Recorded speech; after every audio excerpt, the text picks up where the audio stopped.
একটা বায়ান শুনছে, উনি পুরানোর সাথে। তাহলে আমরা কেউ বাকি আছি তরুণের সাথে? এখন একজনকে এখানে যদি ডাকা হয় আর বলা হয় আপনি একটু মজমায় বসার আদবটা বলেন তো, কি বলবে বলেন তো? যে ফাঁকা ফাঁকা হয়ে বসি, এলোমেলো হয়ে বসি, এরকম বলবে নাকি? কি বলবে বলেন তো? তো দেখেন তো আমরা যেটা বলি আমাদের ওইটার উপর আমল হয়েছে কিনা। তা আমরা যেটা বলবো ওইটার উপর যখন আমি আমল করব, শোনা যাচ্ছে না? এটা হাতে রাখে, হাতে রাখলে সমস্যা নেই।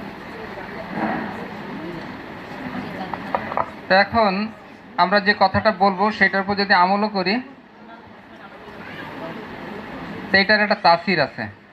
সেজন্য আমরা সবাই চেষ্টা করবো ইনশাল্লাহ, যতক্ষণ কথা হবে হক আদায় করে কথা শোনার চেষ্টা করব। দিলে দিলে আল্লাহর কাছে মাংতে থাকবো, চাইতে থাকবো যে আল্লাহ আমার প্রয়োজনীয় কথাগুলো এই মজমায় ঢালেন। তখন আল্লাহ পাক বলনে আল্লাহ জবান দিয়ে হয়তো এই কথাটা বের করবেন। আর আমরা যদি গাফলাতের সাথে থাকি, গাফলাতকে মাজুরের সাথে তুলনা করা হয়েছে। মাজুর ব্যক্তি যেরকম বিভিন্ন ফায়দা থেকে বঞ্চিত হয়, একজন চোখে মাজুর, চোখে মাজুর বোঝেন, অন্ধ, তা সে কি আল্লাহ পাকের এই নির্দেশন দেখতে পায়? এই ফায়দার থেকে বঞ্চিত। একজন কানে মাজুর, তা সে কি ভালো ভালো কথা শুনতে পায়? সে বঞ্চিত। এরকম যে গাফলাতের সাথে থাকে তাকে মাজুরের সাথে তুলনা করা হয়েছে। তা যে গাফলাতের ভিতরে থাকবে সে যত ভালো কথা হোক, যত ভালো মজমা হোক না কেন, এখান থেকে সে ফায়দা নিতে পারবে না। দেন আমরা কি চেষ্টা করব? হ্যাঁ, করা দরকার কি না? আল্লাহ পাক তৌফিক দান করেন। আর একটা বিষয় ভাই একটু আরজ করি, মোবাইলগুলো বন্ধ রাখা যায় কিনা। কেননা আমার সাথে যিনি যোগাযোগ করতে চাচ্ছেন উনি জানেন না যে আমি কোন মজবায় বসা আছি, উনি তো জানেন না। তো উনি ওনার প্রয়োজনে ফোন করবেন, এটা তো তার দোষ না।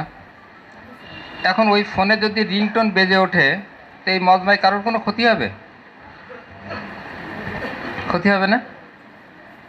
এখন উনি ক্ষতির থেকে বাঁচার জন্য এখান থেকে উঠে চলে যাচ্ছেন, যে বাইরে যে কথা বলে আসছেন। উনি মুখে বলছেন না, কিন্তু অন্তর এই কথা বলছে, আল্লাহ আল্লাহ রসুল আপনার কথা এখন আমার কাছে বেশি গ্রহণযোগ্য না। যিনি এখন আমার সাথে কথা বলতে চান তারটা বেশি ইম্পর্টেন্ট, আগে ওইটা শুনে আসি, পরে আপনারটা শুনবো। তো উনি কি মজমার সাথে আদব দেখাইলেন? এরকম হয় নাকি আমাদের? হওয়া উচিত নাকি? তো এই সুযোগ যাতে না আসে আমরা আগেই ব্যবস্থা করি। শুধু এই মজমার কথা বলছি না, যখন তালিম, তারপরে মুজাকারা, বায়ান, যখন এই মজমা বসার সুযোগ আল্লাহ করে দেন তখন থেকে আমরা এটা সতর্ক থাকব। ঠিক আছে ইনশাআল্লাহ? যে আল্লাহ পাক তৌফিক দান করেন। নাহমাদুহু ওয়া নুসাল্লি আলা রাসূলিহিল কারীম, আম্মা বাদ। মোহতারাম মা বোনেরা ভাইরা, আমরা যে কাজটা নিয়ে অগ্রসর হচ্ছি এটা নবুয়াতি কাজ। এই কথা আমরা অনেকবার শুনছি। কি শুনছেন নাকি এই কথা? এটা নবুয়াতি কাজ বলা হয়, আমরা বলেও থাকি। তো একবার মাওলানা ইব্রাহিম সাহেব জিজ্ঞাসা করছিলেন যে নবুয়াতি কাজ কি? আমরা বলি না নবীদের যে কাজ আমাদের সেই কাজ, বলি না? তো নবীদের কি কাজ ছিল? একটা মজমায় আমরা বসা, তো উনি জিজ্ঞাসা করছেন যে নবীদের কি কাজ ছিল। তা আমরা যে জানি এরকম বলা শুরু করলাম, নবীদের কাজ দাওয়াত দেওয়া, এটা সেটা। তো উনি চুপ করে বসে আছেন, কিছু বলছেন না। পরে উনি একটা কথা বললেন যে নবীদের কাজ ছিল যে যেখানে আটকায় গেছে ওখান থেকে ছাড়াই দেওয়া। অর্থাৎ সফলতায় পৌঁছানোর জন্য যে যেখানে আটকাইছে ওখান থেকে তাদের ছাড়াই দেওয়া, রাস্তা বানাই দেওয়া, ওখান থেকে ছুটানো। সফলতায় পৌঁছাইতে সবাই চায়, কি চায় না? কামিয়াব সবাই হইতে চায়, সাকসেস সবাই হইতে চায়, কিন্তু রাস্তা নেই, যাবে কেমন করে ওখানে? তা নবীদের কাজ ছিল এই রাস্তাটা বানানো। ওনারা কষ্ট মুজাহিদা করে এই রাস্তাটা বানাইতেন। উনি যখন এই কথাগুলো বললেন তখন আমার একটা জিনিস খেয়াল স্মরণে আসলো, এটা যে হুজুর সাল্লাল্লাহু আলাইহি সাল্লাম যখন সাহাবীদের কাছে কোনো কিছু জিজ্ঞাসা করতেন, তা সাহাবীরা কি উত্তর দিতেন? যে আল্লাহ এবং আল্লাহ রসুল ভালো জানেন, আমি তো জানি কিছু, কিন্তু আমারটা গোপন রেখে দিতাম। উনি কি বলেন দেখি, আমারটা তো আমার কাছে আছে, ওনারটা বেরুক। তা যখন মৌলানা ইব্রাহিম সাহেব এই কথাগুলো বলা শুরু করলেন, যে নবীদের কাজ ছিল সফলতায় পৌঁছানোর রাস্তা বানায় দেওয়া, আর এই রাস্তা বানানো কাজটা কঠিন। দুনিয়াতে যারা রাস্তা বানায় তারা কি খুব সহজ কাজ করে? দেখবেন যারা রাস্তার রোডসের ইঞ্জিনিয়ার আছে বা কর্মচারী আছে, তারা খুব কঠিন কাজই করে, তারা স্বাভাবিক চলাফেরা করতে পারে না রাস্তা বানানোর সময়। কিন্তু রাস্তা বানানো হয়ে গেলে মানুষ খুব দ্রুত গতিতে চলতে পারে। তো ওই কষ্টের কাজটা ওনারা করে দিতেন। রাস্তা বানানো হয়ে গেলে ওই রাস্তার দিকে ওনারা আহ্বান করতেন, যারা পথহারা দিশাহারা তাদেরকে ডেকে ডেকে রাস্তার সন্ধান দিতেন, যে এই রাস্তা তৈরি হয়ে গেছে, তোমরা এই রাস্তায় চলো, সোজা সফলতায় পৌঁছায় যেতে পারবা। এটাও নবীদের কাজ ছিল। এরপরে রাস্তা বানানো শেষ, উম্মতকে রাস্তা দেখাই দিলেন। ওনারা যে অবসর নেবেন, আল্লাহ পাক সেই অবসরের সুযোগও দেন নাই ওনাদের জীবদ্দশায়। আমাদের নবী বিশ্রাম নিচ্ছেন, ঘুমাচ্ছেন, আল্লাহ পাক ডাকলেন, ইয়া আইয়ুহাল মুজাম্মিল, ওঠেন। কি করা লাগবে? যে আপনাকে এখন সমুদ্র অতিক্রম করতে হবে। সূরা মুজাম্মিলের ভিতরে আছে যে আপনাকে এখন সমুদ্র পাড়ি দিতে হবে। তা মাওলানা তারিক জাম সাহেব এই আয়াতের ব্যাখ্যা করতে করতে বলছিলেন, যেটা মাক্কি সূরা, যেটা মক্কায় অবতীর্ণ হচ্ছে, যেখানে এক কাতরা পানি খুঁজে পাওয়া মুশকিল ছিল তখন, ওই সময় সমুদ্র সাঁতার দিতে বলছেন। ব্যাপারটা কি? যদি বলা হতো পাহাড় অতিক্রম করতে হবে, তাও একটা সামঞ্জস্য ছিল। যদি বলা হতো মরুভূমি পাড়ি দিতে হবে, একটা সামঞ্জস্য ছিল। মক্কায় মরুভূমি আছে, পাহাড় আছে, কিন্তু সমুদ্র তো নেই, কিন্তু সমুদ্র পাড়ি দিতে হবে, এই কথা কেন বললেন? তো উলামা হযরতরা ব্যাখ্যা করেন এটা, উনিও ব্যাখ্যা করছিলেন যে ওনাকে এমন একটা কাজের দিকে ডাকা হচ্ছে, বিরামহীন কাজ। পাহাড় অতিক্রম করতে গেলে বিশ্রাম নেওয়ার সুযোগ আছে, আছে না? মরুভূমি অতিক্রম করতে গেলে বিশ্রাম নেওয়ার সুযোগ আছে, কিন্তু সমুদ্র অতিক্রম করতে গেলে বিশ্রাম নেওয়ার কোনো সুযোগ আছে? তো ওই রকম বিরামহীন কাজের জন্য তাকে ডাকা হচ্ছে। এখন আমরা যদি দাবি করি যে নবীদের যে কাজ আমাদের সেই কাজ, তো বলেন তো আমাদের কাজগুলো কি? আমরা তো বিশ্রামের পরে বিশ্রামের জন্য আবার বিশ্রাম নেওয়া লাগে, মানে এত বিশ্রাম নিয়ে ফেলায় আবার বিশ্রাম নেওয়া লাগে, এই পর্যায়ে চলে গেছে। এই কাজটা যখন শুরু হয়েছিল, এই বিশেষ করে হাফ ইয়ারলি জোর, যেটা ষমাসিক মোজাকারা, 2000 সালে মুরব্বীরা ফয়সালা করছিলেন। ওখানে বলা হয়েছিল যে শুক্রবারে 8টার থেকে শুরু হবে, শনিবারে 8:30টার থেকে শুরু হবে। আমাদের কাকরাইল মানে ঢাকাতে এখনও ওইভাবেই চলছে আলহামদুলিল্লাহ। 8টার থেকে 8:30 তালিম হবে, যেহেতু শুক্রবারে জমা পড়তে হয়। 8:30টার থেকে 9টা, মানে 8:30টার থেকে 9:45 পর্যন্ত 1 ঘন্টা করে একটা নিঃশ্চিত হবে।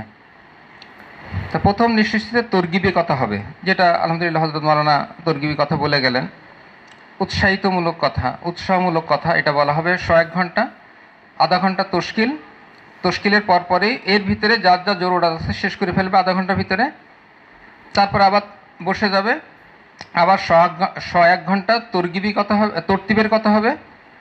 এরপরে 15 মিনিট তশকিল। সে তশকিলটা হবে শুধু কাকরাইলের নজমে কারা যাবেন এবং কারা মানে ইজতেমাই তালিমের জন্য দরখাস্ত করতে চান, বাড়াইতে চান, তাদের একটা তশকিল হবে। তারপর যিনি দোয়া করবেন, উনি 15 মিনিট সময় উনি কিছুটা কথা বলে দোয়া করে দিবেন, বাস যার যার মতো চলে যাবেন মহল্লায়, যে জুমা পড়বেন। এইভাবে শুক্রবারে আর শনিবারে 8:30 থেকে শুরু হবে, ঠিক ওইভাবে 12:30টার ভিতরে প্রোগ্রাম শেষ।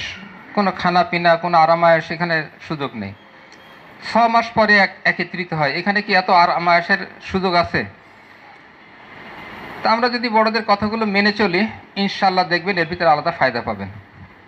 পারা যাবে ইনশাল্লাহ আগামী থেকে। আমি পিছনের প্রেক্ষাপট টেনে নিয়ে আসলাম এই কারণেই যে এখানে দেখলাম যে আপনারা তো খুব রিল্যাক্সের সাথে আলহামদুলিল্লাহ করছেন, ভালো এটা, কিন্তু একটু বড়দের মশারাগুলো মেনে চলেন, দেখবেন এর ভিতরে আরও বেশি রুহানিয়াত থাকবে। এখন আমরা আটকে গেছি কোথায়? তরগিবের কথা তো খুব মজা লাগে, তরগিবি কথা, কিন্তু তরতিবের কথাগুলো একটু কষ্টকর, বলতেও কষ্ট, শুনতেও কষ্ট, ঘুম এসে যেতে পারে। একটু যদি সজাগ থাকেন তাহলে হয়তো কথাগুলো চেষ্টা করব কথাগুলো বলার জন্যে। আমরা যখন কথা বলতে যাই তার আগে আমাদের মুরব্বীরা একটু গাইডলাইন দিয়ে দেন যে কী কথা বলবা, কীভাবে বলবা, এগুলো বলে দেন। আমাদের কাকলি মুরব্বীরা আমাদের ডেকে ডেকে এগুলো বলে দেন। একটা হচ্ছে আমাদের দেখার দরকার আমরা কোথায় কোথায় আটকে গেছি। আমি আসার পরপরই কয়েক ভাই একটু বললেন যে মাস্তুরাতের তালিমের পয়েন্টের অনেক রকম সমস্যা দেখা দিয়েছে, অথচ এই তালিমের পয়েন্টগুলো কিন্তু আমাদের উন্নতির জন্যে, সমস্যার জন্য তো দেওয়া হয় নাই, এটা আমাদের তরক্কির জন্যে। 2000 সালে আমাদের মুরব্বীরা সফর করছিলেন আমেরিকাতে। পুরা 3 দেশের মুরব্বী, অন্যান্য দেশের মুরব্বীরা ছিলেন। তো ওইখানে ওনাদের নজরে আসলো পুরুষদের কাজ তো আলহামদুলিল্লাহ খুব বাড়ছে, কিন্তু মাস্তুরাতের ভিতর কাজ বাড়ছে না।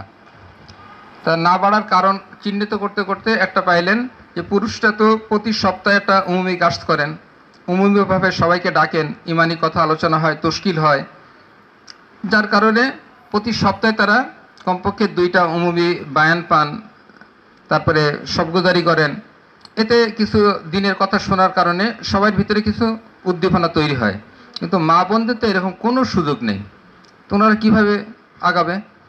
তখনই সিদ্ধান্ত নেওয়া হলো যে যে সমস্ত মহল্লার ভিতরে পুরুষরা মজবুতির সাথে কাজ করছেন, মসজিদ আর কাজ মজবুত আছে, আর মাস্তুরাত সহ কিছু সামনালি ওয়ালি সাথী আছেন মাস্তুরাতের ভিতরে, মানে উল্লেখ ছিল সামনালি ওয়ালি, যারা সামলাইতে পারেন এরকম কিছু।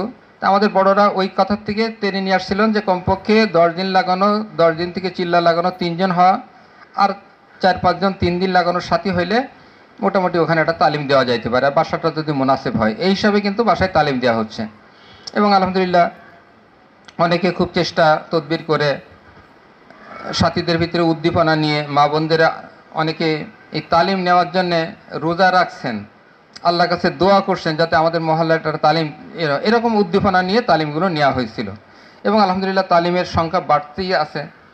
কিন্তু ইদানিং শোনা যাচ্ছে যে তালিমের সংখ্যা বাড়া তো দূরের কথা, যে সমস্ত তালিমগুলো আছে সেখানে সাথী কমা শুরু হয়ে গেছে। আপনাদের এখানে কি আমরা জানা নেই যে তালিমের সাথীর সংখ্যা কমে যাচ্ছে। এখন এইটা কেন? এটা আমাদের জন্য একটা বাধা না? যদি কমতে থাকে তাহলে নিশ্চয়ই আগ্রহ উদ্দীপনা হারাই যাচ্ছে, তাই তারা ওনারা সফলতায় পৌঁছাবে কেমন করে? এইটার ট্রিটমেন্ট করা হচ্ছে আমাদের কাজ। এটা নবুয়তি কাজ, যে নবীরা যখন দেখছেন যে উম্মত দিন থেকে সরে যাচ্ছে, আল্লাহকে চিনছে না, আখেরাত চিনছে না, তারা আটকে গেছে না, তা নবীরা আসতেন, ওনারা এসে আবার আল্লাহকে চিনাইতেন, আখেরাত চিনাইতেন, তাদের তরগিব দিয়ে উপরে উঠাই দিতেন, এবং তরতিবের সাথে কাজ করানো পদ্ধতিগুলো বলে দিতেন। আলহামদুলিল্লাহ তারা আবার আগে চলে যেত। তা আমাদের এখন চিহ্নিত করা দরকার যে আমরা কোথায় কোথায় আটকে গেছি, এবং এই আটকানোটা কিভাবে ছাড়ানো যায়, এটা হচ্ছে আমাদের কাজ। এখন তালিমের বিষয়ে আসেন। তালিমের ভিতরে সাধারণত একদিন আগে মাশওয়ারা হয়, এটা বড়দের তরফে ফায়সালা। আপনাদের কি হয়? মাশওয়ারা একদিন আগে হয় না? আচ্ছা, একদিন আগে কমপক্ষে হওয়ার কথা, এবং প্রত্যেক মা বোন যারা এখানে শরীক হন তালিমে তারা জানবেন, এবং তাদের পুরুষরা তালিমের ওই মাশওয়ারার শরীক হচ্ছে কিনা, শরীক হচ্ছেন কিনা, এটা মা বোনরা নিগরানি করবেন। এটা হয়, মানে পুরুষরা যদি মাশওয়ারা ঠিক মতো না করেন তাহলে তালিমটা ঠিক মতো হবে না। আমাদের এক মুরব্বী ছিলেন ইয়েতে, জয়নাল আবেদিন ভাই, মাস্তুরাতের নামে খুব মশহুর ছিলেন উনি, পুরানো সাথীরা জানবেন। তো উনি মাঝে মাঝে বলতেন যে এই কাজের ভিতরে 75 ভাগ পুরুষের কাজ আর মা বোনদের মাত্র 25 ভাগ। তা যাদের 75 ভাগ দায়িত্ব উনি যদি অবহেলা করেন তা 25 ভাগ আলারা কী করবেন? তা আমাদের কমতে শুরু হয়েছে কোথা থেকে বোঝা গেল যে পুরুষদের পার্টিসিপেশনটা কম। মাশওয়ারার সময় যদি পুরুষরা শরীক থাকেন, মাশওয়ারা করে ফায়সালা করেন, ফায়সালা করার পরে যার যার আমল, এই আমলটা শুধু তার মাহরুমাকে শোনায় দেওয়া এটা আমাদের কাজ না, তাকে তৈরি করে দেওয়া আমাদের কাজ।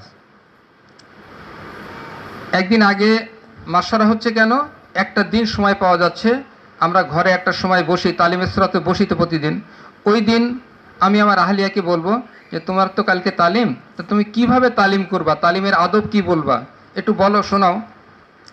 তো ওই যে আপনি শুনলেন, উনি তো ওনার যতটুকু জানা আছে অতটুকু বলবেন, আর আমরা তো বড়দের কাছে যে শুনি, আমাদের কাছে আরও বেশি জানা আছে না, এই কথাগুলো তাকে একটু শোনাই দেব।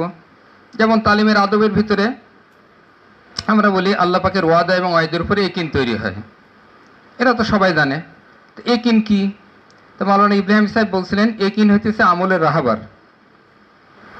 একিন কি? আমলের রাহাবার। রাহাবার থাকলে যেমন গন্তব্যস্থলে সহজে পৌঁছানো যায়, আমরা আসছি, একজন রাহাবার ছিলেন, আমি কোনো চিন্তা করিনি, রাহাবার আমাকে ঠিক নিয়ে চলে আসছে, আমার আর কোনো জায়গায় কারোর কাছে জিজ্ঞাসাও করতে হয়নি। তা রাহাবার থাকলে যেমন গন্তব্যস্থলে সহজে পৌঁছানো যায়, তা একিন হইলে ওইরকম আমলে সহজে পৌঁছানো যায়। যদি একিন তৈরি না হয়, এলেম থাকবে কিন্তু আমল হবে না। এলেম থাকবে কিন্তু আমল হবে না, আমল পর্যন্ত পৌঁছাইতে পারবে না, কেন রাহাবার নেই। তা তালিমের হালকে আমাদের রাহাবার তৈরি হচ্ছে কিনা এটা দেখানোর দরকার। তালিমের হালকায় আসমানি 11 নূর হাসিল হয়, আসমানি 11 নূর হাসিল হচ্ছে কিনা, আসমানি 11 নূরটা কি, এই সমস্ত বিষয় যদি একটু মুজাকারা করে দেন। মাওলানা ইব্রাহিম সাহেব একজন, আপনারা সম্ভবত 2006 সালে 5 দিনের জোড়ের শুরুতে, তালিমের শুরুতে উনি আসমানি 11 নূর সম্পর্কে কিছু আলোচনা করছিলেন। এখন অনেক বড় আলোচনা, এখন বলতে গেলে তো সময় কম হবে, কিন্তু খুবই জরুরি, যদি কারো কাছে জানা থাকে এগুলো একটু আলোচনা করে নিন। তা আসমানি 11 নূর হাসিল হলে যেটা হয়, নূর মানে তো আলো, অন্ধকারের ভিতরে কিছু দেখতে গেলে আলো লাগে, তা আমাদের ভিতরটা আমরা অন্ধকার করে রাখছি, এর ভিতরে ভালো জিনিস আছে না খারাপ জিনিস আছে না আমরা দেখতে পাচ্ছি না। যখন তালিমের বা কোরআন এবং হাদিসের নূর আসবে তখন আমি বুঝতে পারবো যে আমার ভিতরে কি আছে, ভালো জিনিস আছে না খারাপ জিনিস আছে। যখন দেখতে পাবো যে আমার ভিতরে শিরক, কুফরি, হিংসা, অহংকার এগুলো আছে, তখন আমি ভিতর সন্ত্রস্ত হব, এর থেকে বাঁচার চেষ্টা করব। আর যদি ভিতরে কি আছে না জানি, তো ওই অবস্থায় পড়ে থাকবে। তা আসমানি 11 নূর হাসিল হচ্ছে কিনা, তখন আমি ওই তালিমের হালকায় বসে বসে দেখতে থাকবো যে এই তালিমের দ্বারা আমার ভিতরে আসমানি 11 নূর হাসিল হচ্ছে কিনা। তালিমের কথাগুলো শুনছি, যে কথা শুনলাম কি, যে নাকি 100 বার লা ইলাহা ইল্লাল্লাহ বলবে, তার চেহারা পূর্ণিমার চাঁদের মতো উজ্জ্বল করে উঠানো হবে। এখন উনি এটা চিন্তা করছেন, ওই বোন চিন্তা করছেন যে আমার চেহারা পূর্ণিমার চাঁদের মতো উজ্জ্বল হোক, এটা তো আমার অবশ্যই চাওয়া উচিত। মা বোনরা এমনিই চান যে তাদের চেহারাটা একটু সুন্দর হোক, এজন্য অনেকে মেকআপ লাগান, আরও সুন্দর করার চেষ্টা করেন, এটা তো সবার আশা। আর পূর্ণিমার চাঁদের মতো কে আশা করবে না বলেন? পূর্ণিমার চাঁদের মতো এরকম উজ্জ্বল হোক কে আশা করবে না? তার সুযোগটা কি, যদি আমি প্রতিদিন লা ইলাহা ইল্লাল্লাহ 100 বার বলি, তা আমার চেহারা পূর্ণিমার চাঁদের মতো উজ্জ্বল হবে। এইটা যখন সে দেখতে পাবে তখন এইটা ছাড়বে না। এক তো একিন তৈরি হবে, আর তার ভিতরে উৎসাহ উদ্দীপনা বেড়ে যাবে, তো তখন আমলের দিকে ঝুঁকে পড়বে। তো এইভাবে যদি কিছু মোজাকারা করে দেন, আপনি আপনার আহলিয়াকে শিখাই দেন যে তুমি তালিমের আদব সম্পর্কে এই কথাগুলো একটু বলবা, তা আপনি যদি 10টা কথা শিখাই দেন, উনি কি 5টা কথা বলতে পারবেন না? এই কথাগুলো কি আগন্তুক মহিলাদেরকে উপকার পৌঁছাবে মনে হয়? পৌঁছাবে না? তো এই তৈরি করে দেওয়াটা আমাদের কাজ। তারপরে কিতাব থেকে কোথার থেকে কী পড়বেন, মনে করেন বলে দিলেন যে প্রত্যেক চ্যাপ্টার থেকে তুমি 6 নম্বর, 7 নম্বর, 8 নম্বর এই 3টা করে হাদিস পড়বা।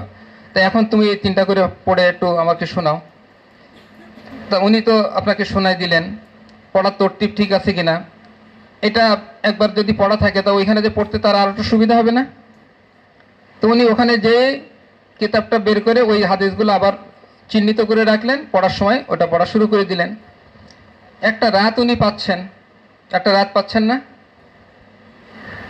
দিনের বেলা তো আমরা সারাদিন আল্লাহকে খুঁজতে থাকি, আর শেষ রাত্রে আল্লাহ পাক আমাদের খুঁজতে থাকেন যে কোন বান্দা, কোন বান্দি আসো আমার কাছে সাহায্য চাবা, আসো আমি তোমাকে সাহায্য করব।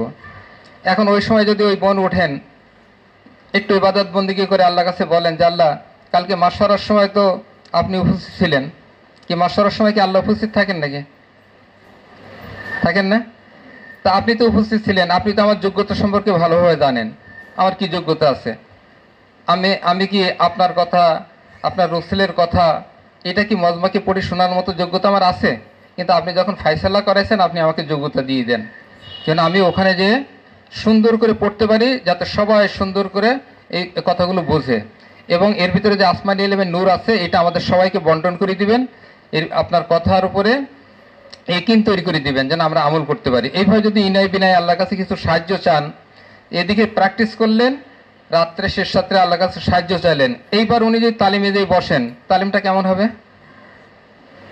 এরকম হয়তো আমাদের নাকি? এটা কার দায়িত্ব? ওনার দায়িত্ব না আমার দায়িত্ব ছিল? তা আমরা তো এইভাবে তৈরি করে দেবো তাদেরকে। একদিন আগে মাশওয়ারা হওয়ার উদ্দেশ্য হচ্ছে এটা, যে যারা আমরা একটা দিন আগের থেকে তাকে তৈরি করে দিতে পারি। 6 নম্বরে মুজাকারা, আমাদের 6 নম্বরে মুজাকারা ম্যাক্সিমাম সময় আমরা ওই কারগুজারি যখন নেই, তখন এরকম হয় যে ওই একজন বোন যে শুরু করে দেন কয়েকটা গুণের উপর মেহনত করে আমল করিতে বলে, দিনের উপর চলা সহজ, তারপর গুণগুলো বলে দেন, ওনার যতটুকু জানা আছে ওইগুলোই বলেন। এখন যারা মা বোন আসছেন, বছরের পর বছর ওই কথাগুলো শুনে ওনারা কি কোনো তৃপ্তি পাচ্ছেন? প্রথম হয়তো একটু ভালো লাগে। তারপর আমাদের মাওলানা সাইদ খান সাহেব ছিলেন, অনেকে দেখছেন তাকে। উনি যখন 10 দিনের জোরে আসতেন, তো ওনার 6 নম্বর বলতে 6 দিন লাগতো। একদিনে একটা নম্বরে বেশি কথা বলতে পারতেন না। খেয়াল আছে কিনা? ওনার 6 দিন লাগতো 6 নম্বর বলতে। একদিন ইমান সম্পর্কে বলতেন, একদিন নামাজ সম্পর্কে বলতেন, একদিন ইলম জিকির সম্পর্কে, এইভাবে বিস্তারিত বর্ণনা করতে করতে করতে করতে 6 নম্বর শেষ করতেন। এই কথাগুলো আমাদের জানা আছে না, আমাদের শোনা আছে, ওইটা ধারাবাহিকভাবে বড়দের কাছে আমরা শুনছি। তো আমি আমার আহলিয়াকে শিখিয়ে দেই যে তোমার আজকে 6 নম্বর পুরা বলা লাগবে না, তুমি ইন্ট্রোডাকশন কিছু কথা বলে তারপরে তুমি হয়তো ইমান সম্পর্কে অথবা নামাজ সম্পর্কে অথবা ইলম জিকির সম্পর্কে এরকম কোনো একটা পয়েন্টের উপরে তুমি 15 থেকে 20 মিনিট কথা বলো, আধা ঘন্টা পর্যন্ত কথা বলো। দেখেন মাওলানা ইলিয়াস সাহেব রহমতুল্লাহ যখন 6 নম্বর সাজাচ্ছিলেন, তখন এলেম ও জিকিরকে বান্ডেল বানাইছেন। এলেমের জিকির দুটো একসাথে না, এত গুরুত্ব দিয়েছেন এলেম ও জিকিরের, যে এটা 6 নম্বরের মাঝখানে মেরুদণ্ড হিসেবে বসাই দিয়েছেন। এলেম ও জিকির কোথায়? 6 নম্বরের মানুষের মেরুদণ্ড কোথায় থাকে? মেরুদণ্ড যদি শক্ত থাকে, এই মানুষটার দ্বারা শক্ত কাজ করানো সম্ভব। আর মেরুদণ্ড যদি দুর্বল হয়ে যায়, তো শক্ত কাজ তো দূরের কথা, সে দাঁড়াইতে পারবে না, খাড়া হয়ে কুজা হয়ে যাবে, ব্যাকা হয়ে যাবে। ঠিক তদ্রূপভাবে যার এলেম ও জিকিরের অধ্যায়টা মজবুত করতে পারবে, এলেম ও জিকির মজবুত করবে, সে দিনের উপর খাড়া থাকতে পারবে, অবিচল থাকতে পারবে। আর যদি এলেম ও জিকির দুর্বল হয়ে যায়, তার দ্বারা দিনের উপরে খাড়া থাকা আর সম্ভব হবে না। এখন আজকে প্রায় 3-4 বছর ধরে আপনারা খেয়াল করছেন মনে হয়, মাওলানা ইব্রাহিম সাহেব এলেম ও জিকির ছাড়া আর অন্য কোনো পয়েন্টের কথা বলছেন না। খেয়াল করছেন? সেই দিয়াবাড়িতে শুরু করছেন, তারপরে যখন যে মওকা আসে, ইস্তেমার মওকা হোক আর জোরের মওকা হোক, ওনারা বুঝতে পারছেন যে এলেম ও জিকিরের মানে অধ্যায়ের দুর্বলতা কত আমাদের ভিতরে, যার জন্য আমরা দিনের উপর খাড়া থাকতে পারছি না। এখন এই সম্পর্কে আপনার আহলিয়াকে আমরা বড়দের কথা যে কথাগুলো শুনি, এগুলো একটু তাকে বলে দেন, ওনাকে একটু শিখাই দেন। এলেম সম্পর্কে বলা হয়েছে, একদম মাওলানা আব্দুল মালিক সাহেব একদিন আমাদেরকে বলছিলেন, চেনেন না এখন বাইতুল মোকাররম খতিব, উনি বলছিলেন যে মাওলানা ইলিয়াস সাহেব রহমতুল্লাহ যে দূরদর্শিতা ছিল, এটা আমরা হয়রান হয়ে যায় যে উনি এত আল্লাহ পাক তাকে দূরদর্শিতা দিয়েছিলেন। তা আমি বললাম, হুজুর কী দূরদর্শিতা দেখলেন ওনার ভিতরে? তা আমরা তো তবলিগ করে দূরদর্শিতা দেখতে পাই না, আমরা মনে মনে বলছি এটা তো আর বলা যায় না। তা আপনি তবলিগ না করে দূরদর্শিতা দেখে ফেলেন। তা বলছে দেখেন, উনি এলেমের অধ্যায়টাকে 2টা ভাগ করলেন। একটা হচ্ছে ফাজালে এলেমের তালিমের হালকা, এখান থেকে আল্লাহ পাকের ওয়াদা এবং ওয়াইদের উপর একিন তৈরি করবে, আসমান এলেম নূর তৈরি করবে, করে যখন তার ভিতরে উৎসাহিত উদ্দীপনা তৈরি হয়ে যাবে, তখন সে আমলের দিকে ছুটবে। তখন উনি একটা ব্রেক দিলেন। ব্রেকটা কি? যে আমল করার আগে মাসলা মাসাইল কোনো হাক্কানি আলেমের কাছে শিখে তারপর তুমি আমলটা করো। তা আমাদেরকে জিজ্ঞাসা করছিলেন, আপনারা কি এই কথা শুনছেন যে হাক্কানি আলেমের কাছে মাসলা শিখতে যাইতে হবে? তা বলছে হ্যাঁ শুনছি। তো বলছেন নাকি? তা বলছে হ্যাঁ আমরা বলি। তো কতবার বলছেন? আচ্ছা হুজুর বলছি তো অনেকবার। তো কয়বার গেছেন? আচ্ছা বাহ, আটকালাম তো এখানে। মাসলা মাসাইলের জন্য এটা তো বলছি বহুতবার, যতবার 6 নম্বর বলি ততবারই তো বলি যে মাসলা মাসাইল হাক্কানি আলেমের কাছে শিখতে হবে। এটা কি শুধু বলার জন্যে? একদম মুখস্থ বলে যাচ্ছে। তো কতবার গেছেন? যাওয়া তো হয় নাই। তো মাওলানা ইব্রাহিম সাহেব একদিন জিজ্ঞাসা করছিলেন যে ওষুধের নাম মুখস্থ করে রাখলে কি অসুখ ভালো হয়ে যায়? আপনাদের কি ধারণা? তো আমরা 6 নম্বরটা মুখস্থ করে রাখছি, এর ভিতরে ঢুকতে পারছি না, এর ভিতরে ঢোকার চেষ্টাও করছি না, যার জন্য এর থেকে ফায়দা পাচ্ছি না। তা মাসলা মাসেল শেখার জন্য কেন হাক্কানি আলেমের কাছে পাঠাইলেন?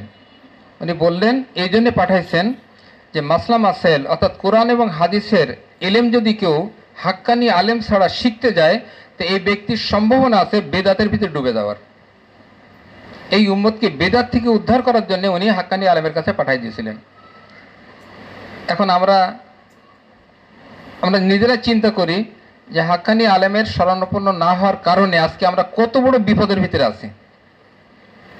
বিপদ তো দেখতে পাচ্ছেন, ভাঙাভাঙি ফাটাফাটি তো এটা শুরু হয়েছে। এখন আমাদের অবস্থা দেখেন,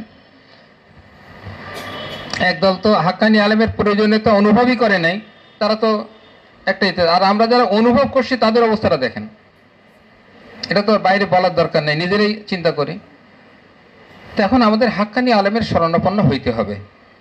এখন এইভাবে যদি আপনি আপনার আহলিয়াকে কিছু তরগিবের কথা বলে দেন বা এই তো 6 নম্বরের কথা কিছু বলে দেন, তো উনি তো ওইখানে যে বলবে না, উনি তো ওই কথাগুলো ওখানে যে বলবেন, বলার পরে আস্তে আস্তে মা বোনদের ভিতরে উদ্দীপনা বাড়বে না?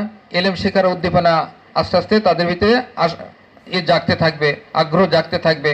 তখন তো ছেলেকে যখন মাদ্রাসায় পড়াচ্ছে ফিরে আসার পরে তার কাছে বলবে আচ্ছা তুমি আমার এই মাসলাগুলো তোমার মাদ্রাসার থেকে একটু জেনে এনে দাও।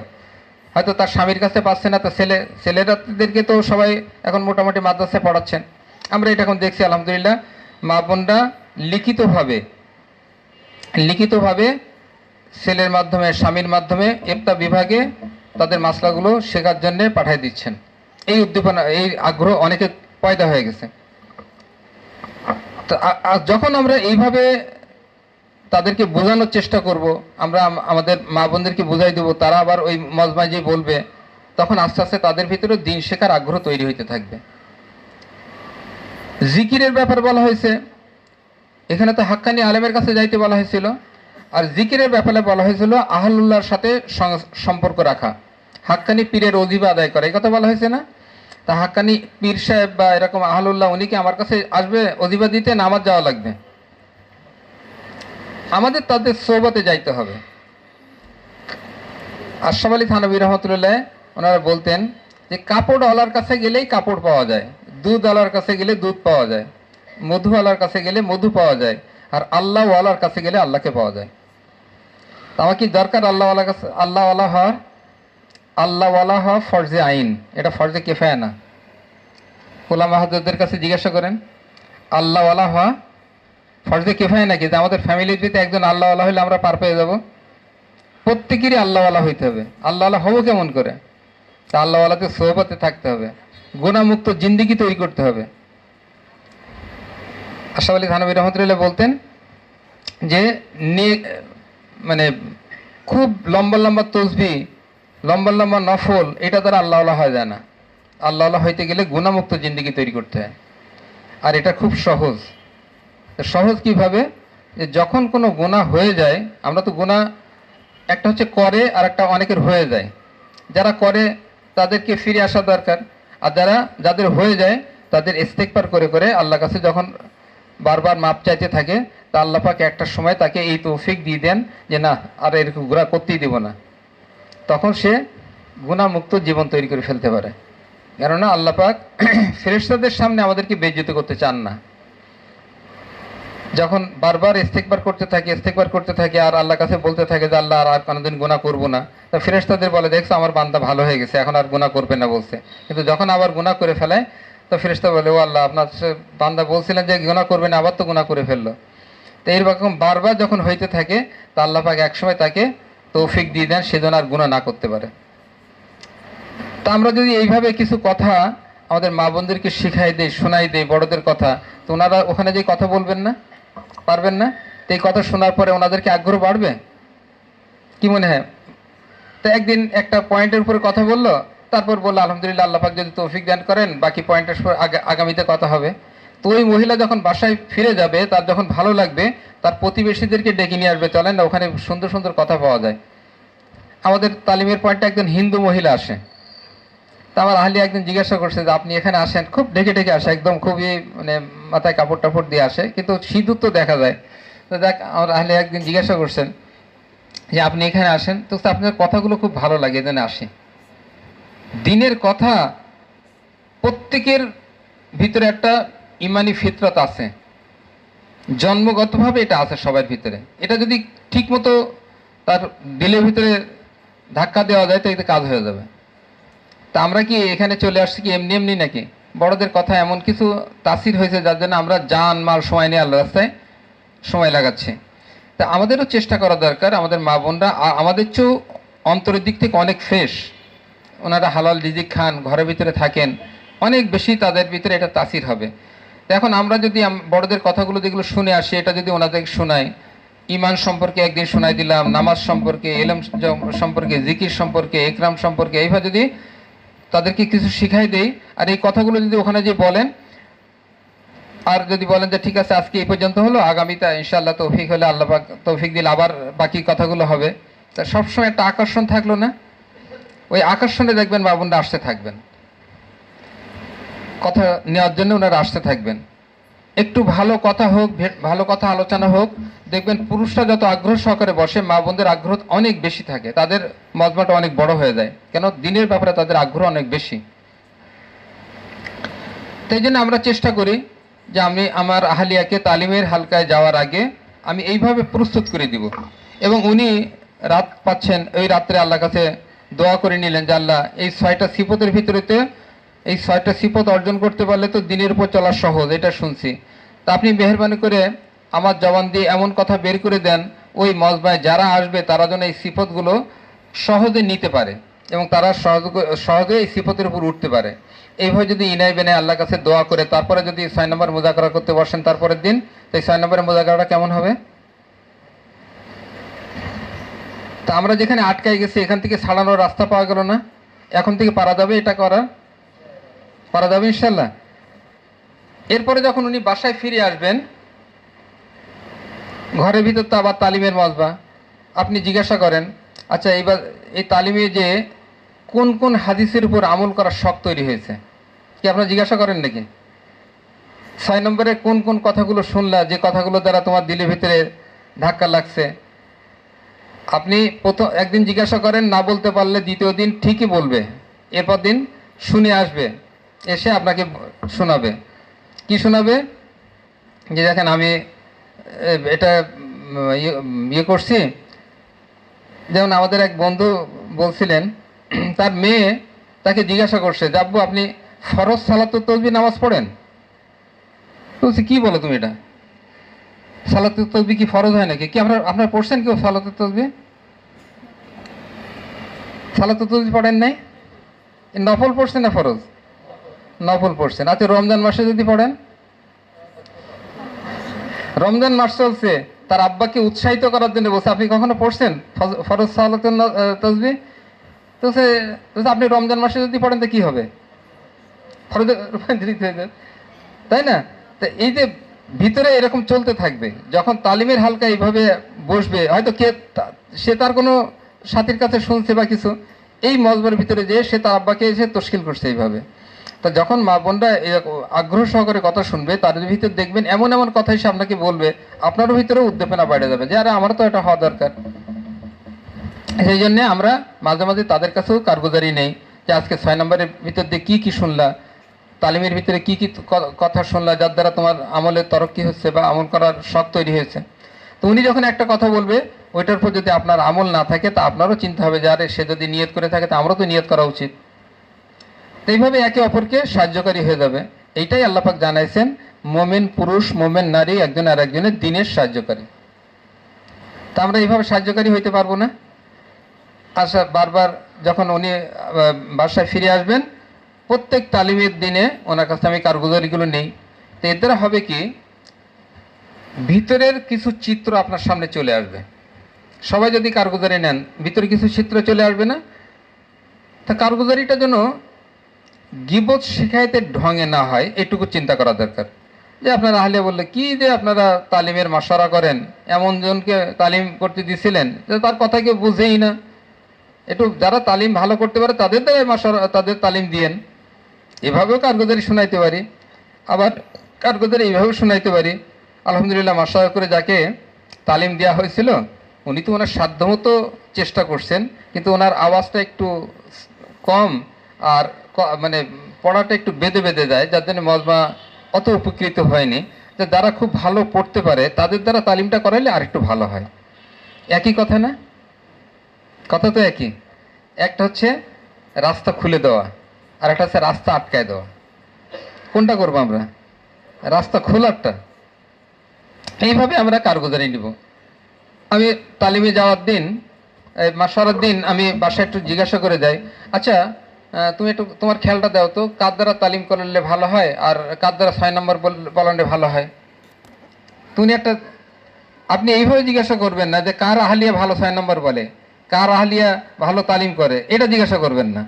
আপনি জিজ্ঞাসা করবেন কি, যে কার আহলিয়া, কার দ্বারা তালিম ভালো তালিম করানো যায়, কার দ্বারা 6 নম্বর বলানো যায়। আপনি তো ভিতরে চিত্র জানেন না, কিন্তু উনি তো জানে। তো উনি আপনাকে যখন বলছেন, তার আপনার তো মাথায় একটা জিনিস ঢুকলো, মাসারের ভিতরে আপনারা ওইভাবে খেয়াল দেন, তা তালিমের মাসারাটা সুন্দর হবে না? এগুলো এরকম হয় তো নাকি? হয় না? হওয়ার দরকার কিনা বলেন? পারা যাবে ইনশাল্লাহ? কি আপনাদের কাছে কঠিন মনে হচ্ছে নাকি? হ্যাঁ, এখন এইভাবে শুরু করেন, দেখবেন ইনশাল্লাহ অনেক আগে বেড়ে যেতে পারবেন। তো এইভাবে আমরা তালিমগুলো করি। আমরা আরেক জায়গায় আটকে গেছি, সেটা হইতেছে মসজিদের কাজ। যদিও পরিসংখ্যান দেওয়া হয় যে আমাদের এতগুলো মসজিদের কাজ আছে, 5 কাজ আছে, এটা আছে ওটা আছে অনেক। একবার এই মার্কাজেই অনেক বছর আগে কাকরাইল থেকে আসছিলাম, তো যখন ইয়েতে জোড়ের পরে, ত্রিমাসিক জোড়ের পরে যে ইয়ে হয় না, হয়তো গত সপ্তাহে হয়ে গেল মনে হয়। তো এক মসজিদ আসে বা এক থানা আসে, সে কারগুজারি শোনায় যে আমাদের এতগুলো মসজিদে 5 কাজ আছে, এতগুলো আংশিক 5 কাজ আছে, এরকম পরিসংখ্যান জানে। তা আমি ওই তখন সম্ভবত আমাদের ইয়ে ছিলেন, ডাক্তার সাহেব ছিলেন, ওই যে এখন ওই দিক চলে গেছেন, আমিনুল ইসলাম সাহেব। তো ওনাকে বললাম, স্যার এইভাবে না করে যে মসজিদে 5 কাজ আছে ওই মসজিদের একজন সাথে এসে যদি উনি শোনান যে উনি 5 কাজটা কীভাবে চালু করলেন ওনাদের মসজিদে এবং কিভাবে কন্টিনিউ করছেন, এই কথাগুলো শুনলে অন্যরা উৎসাহিত হবে না? তারাও একটা রাস্তা খুঁজে পাবে। তো এরকম ডাকেন না একটু। পুরা রাজশাহী জেলার ভিতরে একজন এসে এখানে বসতে সাহস পায় নাই। আমার ভালো মনে আছে, একজন আসে নাই। এত ডাকাডাকি করা হলো, একজন আসে নাই। তাহলে আমাদের 5 কাজ কীরকম চালু আছে চিন্তা করেন। এখানে আমরা আটকে গেছি না মসজিদের 5 কাজে? এখন আটকাইছি কেন? কোথায় আমাদের দুর্বলতা? এটা যদি আমরা আইডেন্টিফাই করতে পারি আর সেইভাবে যদি কাজ করতে পারি, তো ইনশাল্লাহ এটা ছাড়াই যাবে। দেখেন, আল্লাহ পাক যখন বললেন মোমেন পুরুষ মোমেন নারী একজন আর একজনের দিনের সাহায্যকারী, কয়টা বুঝুন, বেশি লম্বা হয়ে যাবে না তো?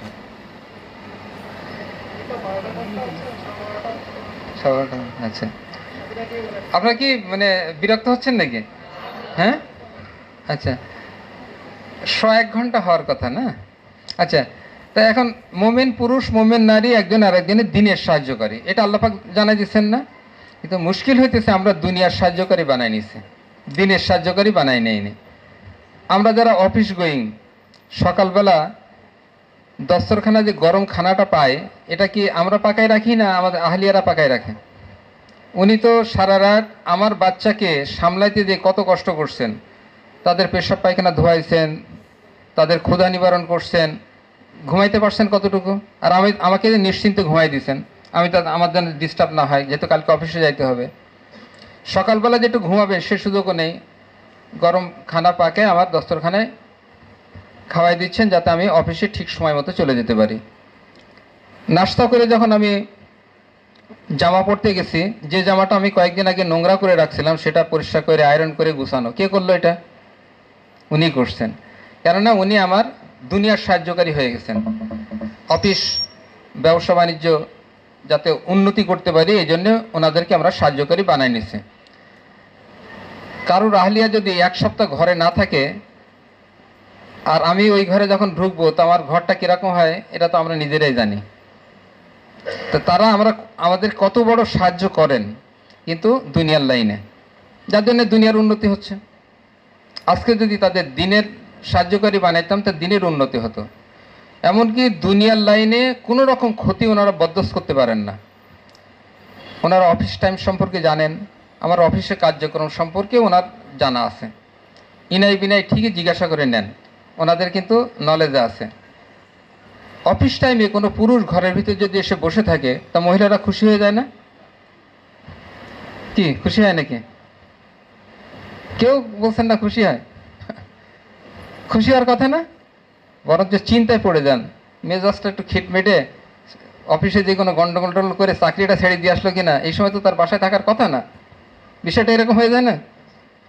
কেননা আপনার চাকরির পিছনে তার মায়া আছে, আপনার অফিসের কার্যক্রমের ভিতরে তার মায়া আছে, যেহেতু ওনার আপনার পিছনে অনেক শ্রম আছে। আজকে যদি দিনের সাহায্যকারী ওনাদেরকে বানাই নিতাম তা আমার গাছের দিন গাছ মিস হবে এটা উনি বরদাস্ত করতে পারতেন না। আমার 2.5 ঘন্টা মেহনতের সময় আমি ঘরের ভিতরে বসে থাকবো বরদাস্ত করতে পারতেন না। উনি আমার 2.5 ঘন্টা মেহনতের সময় ঠিকই ঘর থেকে বিদায় দেওয়ার জন্য 1 কাপ চা বানায় অথবা লেবুর শরবত বানায় আমাকে তরকিব দিয়ে পাঠিয়ে দিতেন, যে আপনার সাথীরা অপেক্ষা করছেন, যান, আপনার ক্লান্তি লাগছে, আচ্ছা আমি লেবুর শরবত বানাই দিচ্ছি, না আদা চা বানাই দিচ্ছি, আপনি একটু খেয়ে চলে যান। ওনাকে যদি আমরা এই কথায় উদ্বুদ্ধ করতাম। গাছের দিন ঘুমাচ্ছে, শুক্রবার গাছের দিন, অন্য দিন তো ঘুমাইতে পারি না জুমার নামাজের পরে, এমন ঘুম দিয়েছি যে আসরের নামাজের ওয়াক্ত হয়ে যাচ্ছে, আপনার আহলিয়া আওয়াল ওয়াক্তে নামাজ পড়ে আপনার পিছনে মেহনত করছে, তাড়াতাড়ি আজকে গাছের দিন না, তাড়াতাড়ি চলে যান। ছেলেকে তরকিব দিয়ে উঠাই দিচ্ছে কেন? যে একটা তকবীরেও যদি মিস হয় তাহলে কি ক্ষতি হবে? পুরুষের যদি তকবীরুল্লাহ মিস হয় কোনো ক্ষতি হবে নাকি? কি ক্ষতি হবে? 1000 উট সৎকা করার সব থেকে বঞ্চিত। 1000 গরু না কিন্তু, 1000 ছাগল না কিন্তু। কোরবানির জন্য গরু কিনছেন, গরুটা যদি হারায় যায় রাত্রে কারো ঘুম হবে? তো একটা গরুর জন্য যদি ঘুম উঠে যায় তাই 1000 উটের জন্য। এই কথা যখন মা বোন বুঝতে পারবেন, ঘরের তালিমের ভিতরে এটা জানতে পারবেন, তো উনি কীভাবে এটা বরদাস্ত করবেন? আমার ছেলের এত বড় ক্ষতি হয়ে যাক, আমার স্বামীর এত বড় ক্ষতি হোক, আমার ভাইয়ের এত বড় ক্ষতি হোক, কীভাবে বরদাস্ত করবেন? তো উনি তো আওয়াল ওয়াক্তে নামাজ পড়েই মেহনত শুরু করে দেবেন সবাইকে মসজিদে পাঠানোর জন্যে। ছেলের রুমে যে তাকে, যাও তুমি তাড়াতাড়ি উজু করো, তোমার মেজাক খুঁজে পাচ্ছ না, আচ্ছা মেজাকটা আমি খুঁজে দিচ্ছি। স্বামীকে তৈরি করে পাঠাচ্ছেন। ভাই আসছে তার বাসায় বেড়াইতে ছুটির দিনে, তাকেও মসজিদে পাঠিয়ে দিচ্ছে। আমাদের এখানে তো 5টার সময় জামাত, তুমি তাড়াতাড়ি না গেলে তো তকবীরুল্লাহ মিস করে ফেলবা। তার এখন কাজই হচ্ছে শুধু মসজিদে পাঠানো। ছোট ভাইকে যখন পাঠিয়ে দিচ্ছেন তখন বলছেন যে আমি আসরের নামাজ পড়ে বাসায় এসে কী করবা, আজকে আমাদের মসজিদে গাছের দিন, তুমি গাছের শরিক থেকো, মহল্লার সাথীরা গাছ করবে, তুমিও শরিক থাকবা, বাসায় এসে কী করবা। তা পুরুষদের সব মসজিদে পাঠিয়ে দিয়ে উনি জায়নামাজ বিছায়ে কেবলামুখী বসে গেলেন। কেন? যে আমার মহল্লা আজকে গাছের দিন, আমি একটু দোয়ার ভিতরে থাকবো, একটু জিকিরের ভিতরে থাকি। আমরা যে উমি গাছতে লোক পাঠাই দিয়ে একজনকে জিকিরে বসায় রাখি না, উনি কি গাছের শরিক আছেন নাকি? গাছের শরিক নেই? যে জিকিরে আছে উনি গাছের শরিক নেই? তো এই মহিলা উনি জিকিরে আছেন, উনি কি গাছের শরিক আছেন? পুরুষদের একটা সব পাঠাই দিয়ে উনি দোয়ার ভিতরে লেগে গেছেন। তা যারা গাছ করছে তারা কি মসজিদ আবাদ করছে? যারা মহল্লায় গাছ করছেন তারা কি মসজিদ আবাদ করছেন? হাসরের মাঠে তখন এলান হবে আমার প্রতিবেশীরা কোথায়, আল্লাহর প্রতিবেশী কারা হবে? যারা মসজিদ আবাদকারী। ওই মহিলা তখন বলবেন না যে আল্লাহ আমিও আছি? কি বলতে পারবেন কি না? কি আমরা আমাদের মা বোনদেরকে এই সুযোগ করে দিয়েছি? আমরা কি আমাদের মা বোনদেরকে এই সুযোগ করে দিয়েছি? এটা খুব কঠিন জিনিস। আজকে এই মজবায় যারা বসা আছেন, যে মা বোনরা এখানে বসা আছেন, এনারা কোনো না কোনো তালিমের পয়েন্টে যান না? এই বুদ্ধিটা যদি ওনারা তাদেরকে শিখাই দেন, ওই তালিমের হালকা যত মহিলা আসেন তাদেরকে যদি শিখাই দেন, দেখেন আমরাও কিন্তু আল্লাহর প্রতিবেশী হইতে পারি।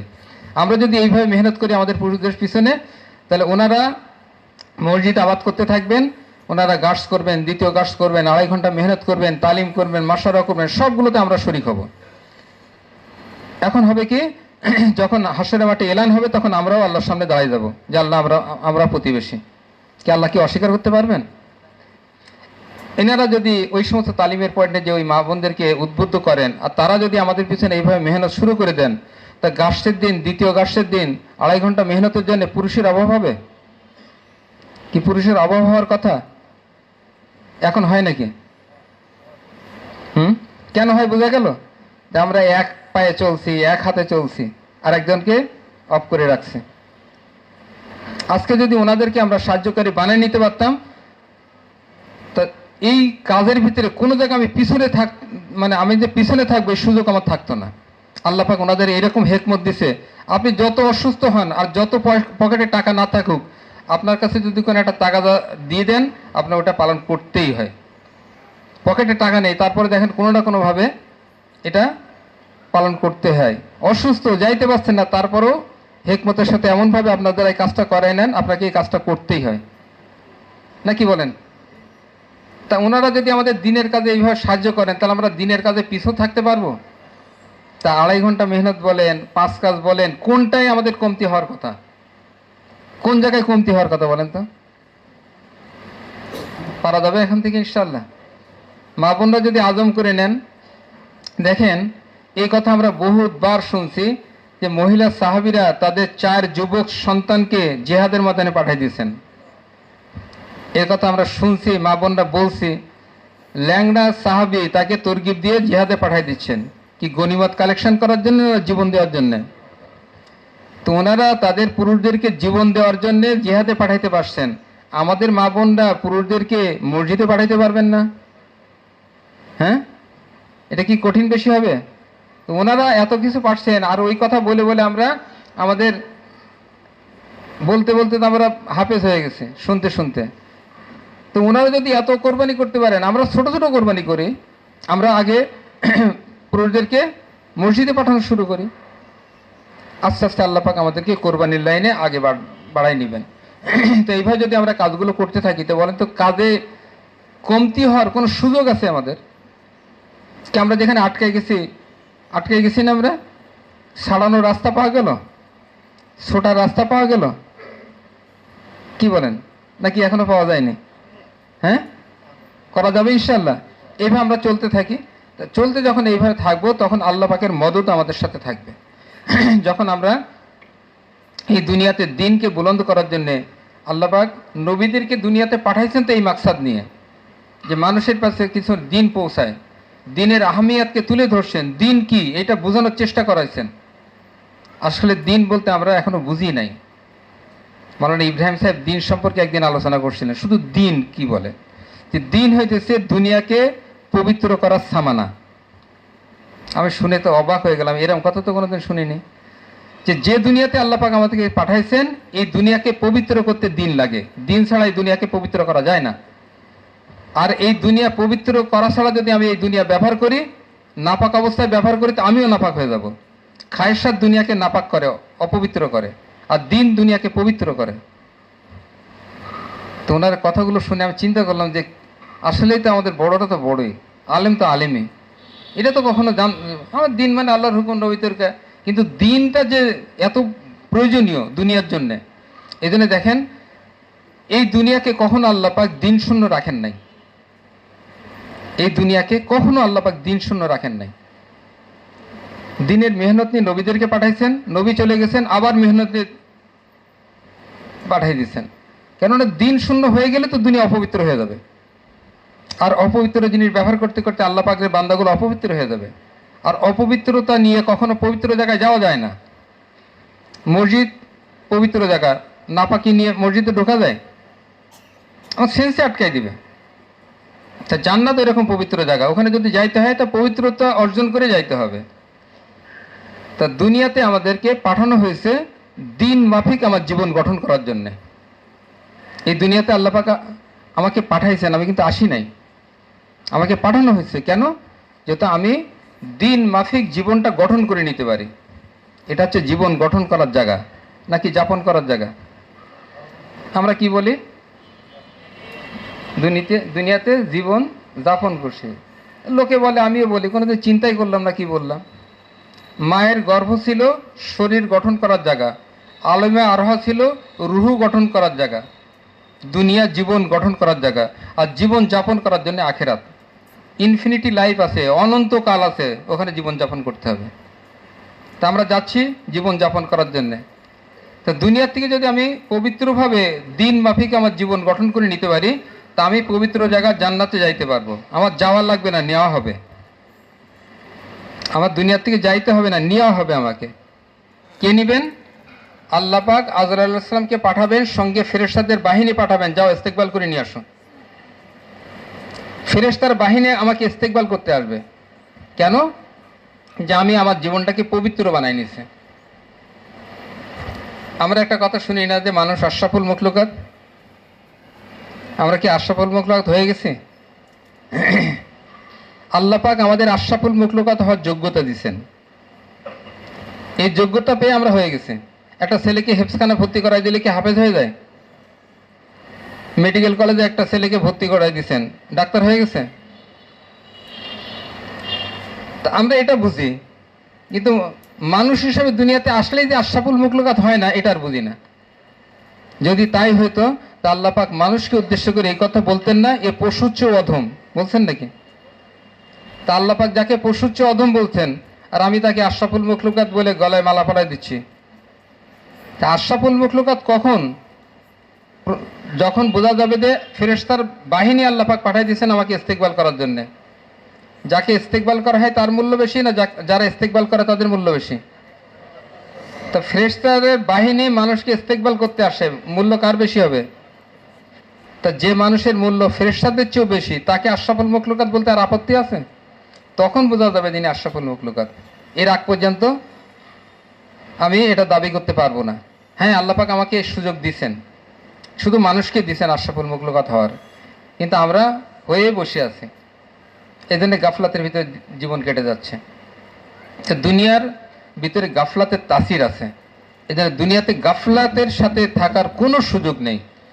দাওয়াতে তবলিগের মেহনতের ভিতরে গাফলাত দূর করার জন্যে আল্লাহর স্মরণ দেওয়া হয়েছিল, জিকির দেওয়া হয়েছিল। আল্লাহর স্মরণ, জিকির মানুষের গাফলাত থেকে দূর করবে। একটা মানুষ কাজের লোক নিয়ে আসে, গাফলাত কাকে বলে জানেন নাকি? মাওলানা ইব্রাহিম সাহেব একদিন বলছেন, গাফলাত কাজ থাকবে, মৌকা থাকবে, কিন্তু করবে না, এটাকে গাফলাত বলে। বাহ, গাফলাত সম্পর্কে সারা জীবন শুনলাম, তো গাফলাত যে এইখানে এটা তো বুঝি নাই, যে কাজ আছে, মৌকা আছে, কিন্তু করবে না।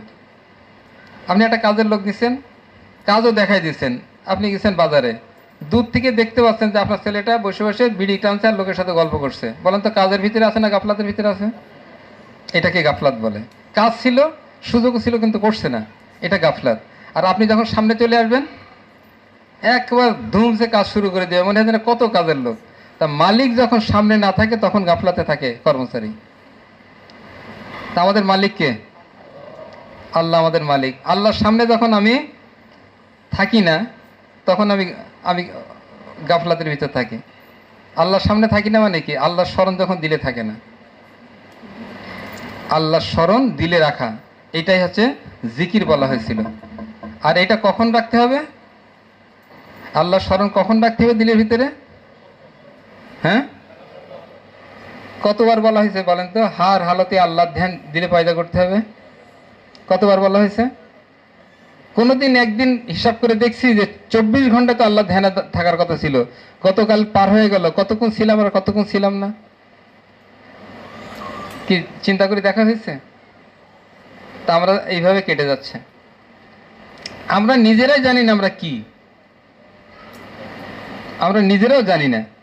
তো কি ওসমানী সাহেব তার কিতাবের ভিতরে একটা আর্টিকেল লিখছেন যে আমরা, আল্লাহ তো আমাদের মালিক নাকি, আর আমরা কি? আমরা গোলাম। মাশাআল্লাহ, তাও তো কিছু বলছি। আচ্ছা, আমি যদি আপনাদের কাছে বলি যে আমি রাজশাহীর ডিসি, তা আপনারা মেনে নেবেন তো না? কেন মানবেন না? ডিসি হতে এগুলো যে যোগ্যতা লাগে, আমার সেই যোগ্যতা নাই, এজন্য শুধু বললেই হবে নাকি? তা গোলাম হইতে গেলে যোগ্যতা লাগে, সেই যোগ্যতা যদি থাকে তাহলে আমি গোলাম বলতে পারি, তাছাড়া আমি বলতে পারবো? তো উনি 3টা জিনিস লিখছেন যে আমরা আল্লাহর চাকর, না গোলাম, না বান্দা। আমরা আল্লাহর চাকর, না গোলাম, না বান্দা। চাকরের ভূমিকা কি? যে যখন চাকরি করে অর্থাৎ 8 ঘন্টা ডিউটি করে এই সময় মালিকের একদম ওবিডিয়েন্ট থাকে, যা বলে তাই করে। কিন্তু যখন ছুটি হয়ে যায় তখন কি আর মালিকের ওবিডিয়েন্ট থাকে? ও নিজের ইচ্ছা মতো যা ইচ্ছা তাই করতে থাকে। তা দেখেন তো আমাদের ভূমিকাটা ওইরকম হয়েছে না? যখন নামাজ পড়ি, তেলাওয়াত করি, জিকির করি, তখন মনে হয় যেন আমরা একদম আল্লাহ পাকের পুরা। এরপরে যখন এখান থেকে ফারেক হয়ে যায়, কোথার থেকে কোথায় চলে যাচ্ছি, আল্লাহর নাফরমানি করতে করতে কোথার থেকে কোথায় চলে যাচ্ছে কোনো খবরই থাকে না। তাহলে কি আমরা কি আল্লাহ পাকের গোলাম হইলাম না চাকর হইলাম? আল্লাহ কি চান যে আমরা আল্লাহ চাকর হই? গোলাম কাকে বলে? গোলাম গোলামি করবে, একটা সেকেন্ডের জন্য তার ছুটি নেই, অবসর নেই, এবং তার নিজস্ব কোনো সত্তা নেই। একজন বুজুর্গ এক গোলাম কিনে নিয়ে আসছেন, জিজ্ঞাসা করছেন তোমার নাম কি? বলছে আমাদের কোনো নাম থাকে না, মালিক যে নামে ডাকে এটাই আমাদের নাম। দেখেন না, আমরা কাজের বুয়া বলি, খালা বলি, ওরা কি বিদ্রোহ করে নাকি যে আপনারা বুয়া বলেন কেন? আমার তো নাম আছে, নাম ধরে ডাকেন। আপনি বুয়া বলছেন জি, খালা বলছেন জি, ওই নামেই তাদের নিজের নাম কিন্তু গায়েব। তা আমরা তো তাদেরকে গোলাম বানাইনি, তাই দেখেন তাদের নিজস্ব কোনো নাম নেই। আচ্ছা তোমার খাওয়ার পছন্দ কোনটা? তো আমাদের নিজস্ব খাওয়ার কোনো মেনু থাকে না, মালিক যেটা খাওয়াইতে পছন্দ করেন আমরা সেইটাই খাই। তো তোমার পোশাক কোনটা পছন্দ? তো আমাদের পোশাকের কোনো পছন্দ থাকে না, মালিক যে পোশাক পছন্দ করে আমাদেরকে পরতে দেয় আমরা সেইটাই পরি।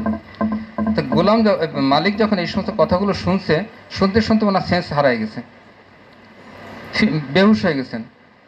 সেবা শুশ্রূষা করে যখন তাকে সুস্থ করা হলো তখন ওই গোলামকে আজাদ করে দিয়েছেন, তুমি আজাদ। তো বলছে আপনি আমাকে খরিদ করে নিয়ে আসলেন, টাকা খরচ করে খরিদ করে নিয়ে আসলেন কাজ করার জন্য, আপনি আজাদ করে দিচ্ছেন। তো বলছে দেখো আমি কারো না কারোর গোলাম, কিন্তু আমি জানতাম না যে গোলামি এইভাবে করতে হবে, তুমি আমাকে শিখাইছো, সুতরাং তুমি আমার উস্তাদ।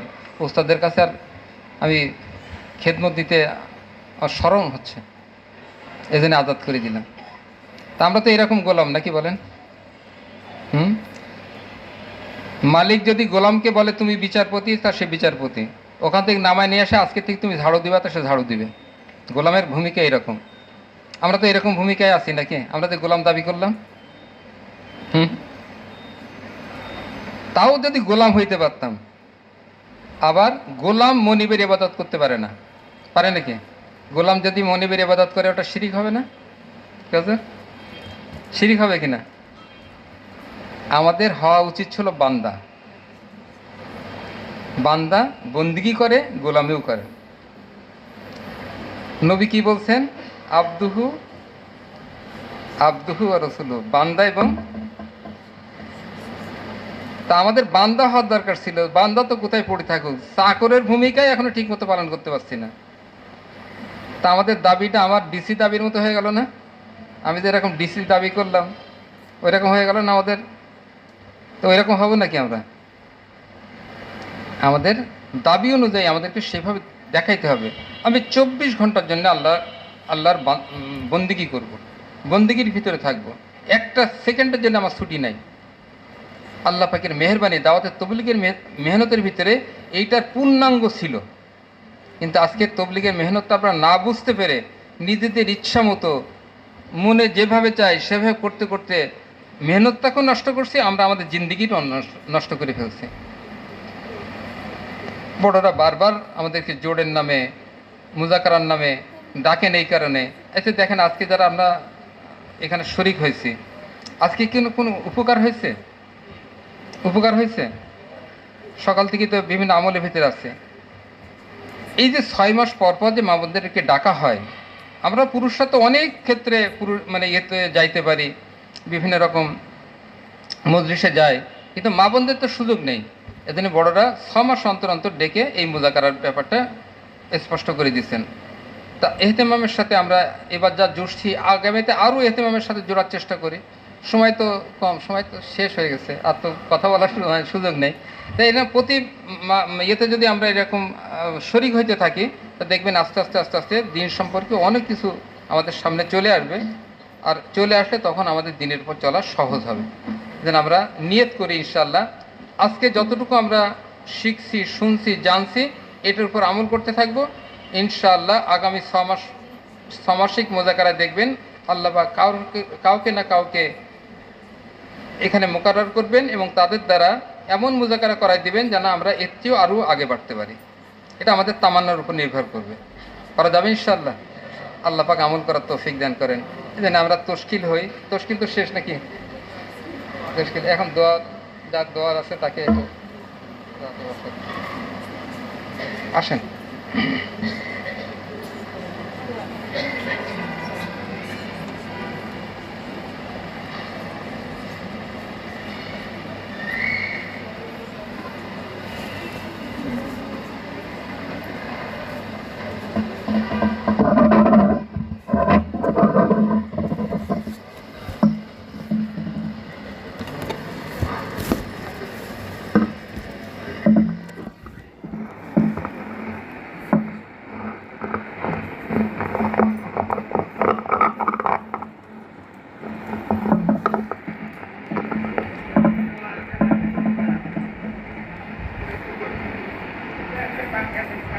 মিলে আসে, যারা দূরে আসে, কারো অনেকের তন্দ্রা আসছে, একটু মিলে আসে অল্প সময় ইনশাআল্লাহ। একটু হরকত করি মাশাআল্লাহ। ভিতরে যাদের একটু তন্দ্রা আসছে, আল্লাহ তাআলার শুকর। যারা দূরে আসি মাজমার সাথে জুড়ে গেলে ভালো হয় ইনশাআল্লাহ। দোয়া হবে ইনশাআল্লাহ। إن الحمد لله والصلاة والسلام على رسول الله صلى الله عليه وسلم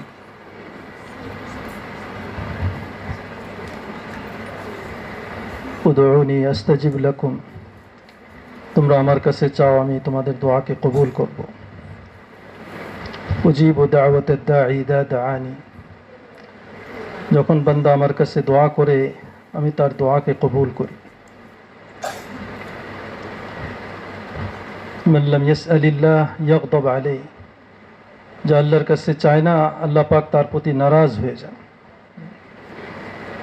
আমাদের মেহনত যদি জিহ্বা বরাবর হয়, দোয়া যেন শরীর বরাবর হয়।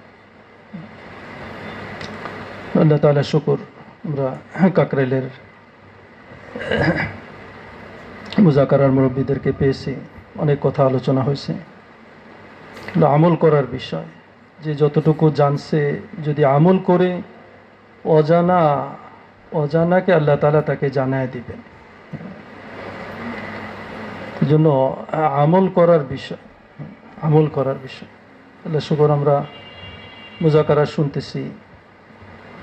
দেখুন, আমল করলে নিয়ত করি, চেষ্টা করি, আল্লাহর কাছে দোয়া করি। আল্লাহর কাছে দোয়া করলে আল্লাহ তাআলা খুশি হন। আল্লাহ তাআলা বান্দাকে আমল করার তৌফিক দান করেন এবং অন্যদেরকেও তৈরি করার, অন্যকেও আমল করার জন্য উদ্বুদ্ধ করার আল্লাহ তাআলাই তাকে তৌফিক দান করেন। যে কথাগুলো আমাদের কাছে আসছে, কি বলেন, সবাই নিয়ত করতে পারি না আমরা ইনশাআল্লাহ? মুকামি মেহনতের লাইনেও অনেক কথা আসছে, তো বাকিগুলোর উপরও আমরা আমল করার নিয়ত করি। রোজানা ঘরের তালিম, সপ্তাহে ইজতেমাই তালিম, এক একটার গুরুত্ব এক একটার সাথে লেগে আছে। এরপরে প্রত্যেক তৃতীয় মাসে মাসতুরাত সহ 3 দিনের জন্য বের হওয়া, 3 বার 3 দিন হইলে 10 দিনের 15 দিনের জন্য বের হওয়া, এরপরে চিল্লার জন্য বের হওয়া, বিদেশের জন্য পাসপোর্ট তৈরি করা, মোকামি কাজগুলো, মোকামি আমালগুলো করতে হয়ে আল্লাহর কাছে দোয়া করতে থাকা। মধ্যে অনেক কথা আল্লাহ শুকর আসছে, বাচ্চাদেরকে দ্বীনি তরবিয়তের লাইনে, ঘরে সাদাসিধা জিন্দিগির এবং দিনের কাজে জরুরতে সময় কম দিয়ে দিনের কাজে রোজানা 6 সিফতের মুজাকারা হয়, তালিম হয়, তাশকিল হয়। তো যে কথাগুলো আলহামদুলিল্লাহ আমরা জানি, তো এগুলো করতে থাকলে তো আল্লাহ তাআলা আমাদের দ্বারা দেশে 10 দিন 15 দিন চিল্লা আল্লাহ তাআলা তৌফিক দান করবেন। তখন দেশে চিল্লা পুরা হবে, তো আল্লাহ তাআলা আমাদেরকে বিদেশেও আল্লাহ তাআলা আমাদেরকে তৌফিক দান করবেন, কবুল করবেন। এই জন্য যারা মজমায় আছি, কি বলেন, সবাই নিয়ত করতে পারি না ইনশাআল্লাহ? মোকামি কাজগুলো পুরা করতে হয়ে দেশের চিল্লা দিয়ে ইনশাআল্লাহ বিদেশে যাওয়ার জন্য কারা কারা নিয়ত করতেছি ইনশাল্লাহ? হ্যাঁ, হ্যাঁ, সবাই নিয়ত করি। হ্যাঁ, পুরা দুনিয়াতে দেখেন আল্লাহ শুকর পুরুষের কিছু জামাত বের হইতেছে, কিন্তু মাস্তুরাত সহ বিদেশের কতই না কম। হ্যাঁ, যে একটা জামাত তো আমাদের সেই থেকে 3 জোড়া গেছেন, অন্য জেলা থেকে বাকি সাথীরা। তো এই জামাত কতদিন ঘুরতে ঘুরতে ঘুরতে এই জামাতটা বের হয়েছে। তো হাতে গোনা যাবে যে বিদেশে সফর করা মাস্তুরাত সহ হাতে গোনা যাবে, অথচ পুরুষের চেয়ে মা বোন বেশি, আর মা বোনদের চেয়ে বাচ্চারা বেশি। আর এই বাচ্চারা কার কাছে থাকে? হ্যাঁ, মা বোনদের কাছে। যখন মা বোনদের দিনই জেহেন হবে, মা বোনদের মোকামি মেহনতের মধ্যে মজবুত হবে, তো বাচ্চাদের মধ্যেও দিনই জেহেন, বাচ্চারাও দিনদার হওয়া, দিনকে দুনিয়াতে জিন্দা করার ফিকির বাচ্চার মধ্যে তৈরি হবে। তো আলমী নবীর আলমী উম্মত হিসাবে পুরা দুনিয়াতে পুরা দিনকে জিন্দা করার এই এক মেহনত আল্লাহ তালা আমাদের দিছেন। পুরুষরাও যেরকম মাশাআল্লাহ পুরা দুনিয়ায় ফিকিরের, পুরা দুনিয়াতে সফরের নিয়ত করতেছি, মা বোনদেরকে নিয়েও আমরা এরকম বের হই। যে কারগুজারি আমরা অনেকে শুনলাম, তারা কীরকম মানে আগ্রহী, গলায় ধরে কাঁদতেছে, এয়ারপোর্টে চলে আসতেছে আর গলায় ধরে কাঁদতেছে যে আমরা আপনাদের পাইলাম না। 150 কিলো দূরে আইসে, হ্যাঁ, ইস্তেকবালের জন্য রাত্রেই তৈরি হয়ে আসতেছে যে বিদেশে কি বলে সকাল সকাল জামাত আমাদের এলাকায় নিয়ে যেতে হবে। এই জন্য প্রত্যেকেই ফয়সালা করি, আমাদের এই জীবন, এই সম্পদ দামি হবে যখন আল্লাহর কালেমা, আল্লাহর দিন মানুষের কাছে পৌঁছবে, আল্লাহর কালেমা বুলন্দ হবে, আল্লাহর পরিচয় মানুষ পাবে। আমার এই জীবন দামি হবে, এই সম্পদ দামি হবে যখন আল্লাহর দিনের জন্য লাগবে। সেই জন্য দাওয়াতও দেই দিনের বেলায়, রাতের বেলায় আল্লাহর কাছে খুব দোয়া করি, খুব কান্নাকাটি করি। দা ইলাল্লাহ ये दावत है, इला को हटा लो ये दुआ है। আল্লাহর দিকে ডাকা এটাকে দাওয়াত বলে, দিকে সরায় ফেললে আল্লাহকে ডাকা এটাকে দোয়া বলে। এই জন্য দায়ীদের রাতের বেলায় আল্লাহর কাছে আমল করে দোয়া করা চাই। দায়ীর 2 কাজ, দিনে দাওয়াত, রাত্রে দোয়া। হ্যাঁ, তেলাওয়াত করা, লম্বা রাকাতে তাহাজ্জুদ পড়া, ধ্যানের সাথে আল্লাহ তাআলার কাছে ধ্যানের সাথে জিকির করতে থাকা এবং পুরা উম্মতের জন্য দোয়া করতে থাকা। যে দায়ী হইতে চায় সে যেন তাহাজ্জুদ পড়ে। একটা নির্দিষ্ট সময় পর্যন্ত সাহাবাদের উপরে তাহাজ্জুদ ফরজ ছিল। এই জন্য প্রত্যেকেই অলসতা করা চাই না, অমনোযোগী না হওয়া, মেহনতি হই এবং মনোযোগী। हर अमाल की जान अल्लाह की ध्यान, প্রত্যেক আমলের জান হইল আল্লাহর ধ্যান। আল্লাহর ধ্যানের সাথে মনোযোগের সাথে যখন আমরা আল্লাহর কাছে চাইতে থাকব, তো আল্লাহ তাআলা আমাদের দোয়াকে কবুল করবে। হ্যাঁ, আমার বাচ্চা, আমার আত্মীয় স্বজন, আমার পাড়া প্রতিবেশী, আমার এলাকাবাসী, আমার দেশবাসী, গোটা দুনিয়াবাসী জন্য কি বলেন, দোয়ার মধ্যে বেশি সময় দিব তো আমরা ইনশাআল্লাহ। আল্লাহ তাআলা আমাদেরকে বলা করার চেয়ে বেশি আমল করার তৌফিক দান করে, আমাদের এই মজমাকে আল্লাহ তাআলা কবুল করে, এবং মজমার মধ্যে যারা উপস্থিত হয়েছে, যারা বিভিন্ন লাইনে খেদমতে শরীক হয়েছে, আল্লাহ তাআলা সবাইকে কবুল করেন। সামনে আরও সিফতে কবুলিয়াতের সাথে আগে বাড়ারও তৌফিক দান করেন, যেন সবাই সবার জন্য দোয়া করি। দুরূদ শরীফ পড়ি। আল্লাহুম্মা সাল্লি আলা সাইয়্যিদিনা মুহাম্মদ وعلى آل سيدنا محمد كما صليت على إبراهيم وعلى آل إبراهيم إنك حميد مجيد. اللهم لك الحمد بأننا نشهد أنك أنت الله. اللهم لك الحمد بأننا نشهد أنك أنت الله، لا إله إلا أنت الأحد، أنت الصمد، أنت الذي لم يلد ولم يولد ولم يكن له كفوا أحد. لا إله إلا الله الحليم الكريم، لا إله إلا الله الحليم الكريم. سبحان الله رب العرش العظيم. الحمد لله رب العالمين. ألف لام ميم. الله لا إله إلا هو الحي القيوم، وعنت الوجوه للحي القيوم. لا إله إلا أنت سبحانك إني كنت من الظالمين. ربنا لا تؤاخذنا إن نسينا أو أخطأنا. ربنا لا تؤاخذنا إن نسينا أو أخطأنا. ربنا ولا تحمل علينا إصرا كما حملته على الذين من قبلنا. ربنا ولا تحملنا ما لا طاقة لنا به. واعف عنا واعف عنا واعف عنا واغفر لنا واغفر لنا واغفر لنا وارحمنا. أنت مولانا فانصرنا على القوم الكافرين. يا حي يا قيوم برحمتك نستغيث. يا حي يا قيوم برحمتك نستغيث. يا حي يا قيوم برحمتك نستغيث. اللهم أصلح لنا شأننا كله. اللهم أصلح لنا شأننا كله ولا تكلنا إلى أنفسنا طرفة عين. اللهم إن قلوبنا ونواصينا وجوارحنا بيدك. اللهم لم تملكنا منها شيئا، فإذا فعلت ذلك بنا فكن أنت ولينا واهدنا إلى سواء السبيل. اللهم أرنا الحق حقا. اللهم أرنا الحق حقا وارزقنا اتباعه، وأرنا الباطل باطلا وارزقنا اجتنابا. ربنا لا تزغ قلوبنا بعد إذ هديتنا وهب لنا من لدنك رحمة إنك أنت الوهاب. يا أول الأولين ويا آخر الآخرين ويا ذا القوة المتين ويا راحم المساكين ويا أرحم الراحمين. إليك ربي فحببنا. إليك ربي فحببنا. وفي أنفسنا لك ربي فذللنا. ومن سيء الأخلاق فجنبنا. وعلى صالح الأعمال فقومنا. وعلى الصراط المستقيم فثبتنا. وعلى الأعداء أعدائك أعداء الإسلام فانصرنا. اللهم زدنا ولا تنقصنا. اللهم أكرمنا ولا تهنا. اللهم آثرنا ولا تؤثر علينا. اللهم امكرنا ولا تمكر علينا. اللهم وفقنا لما تحب وترضى. اللهم اجعل آخرتنا خيرا من الأولى.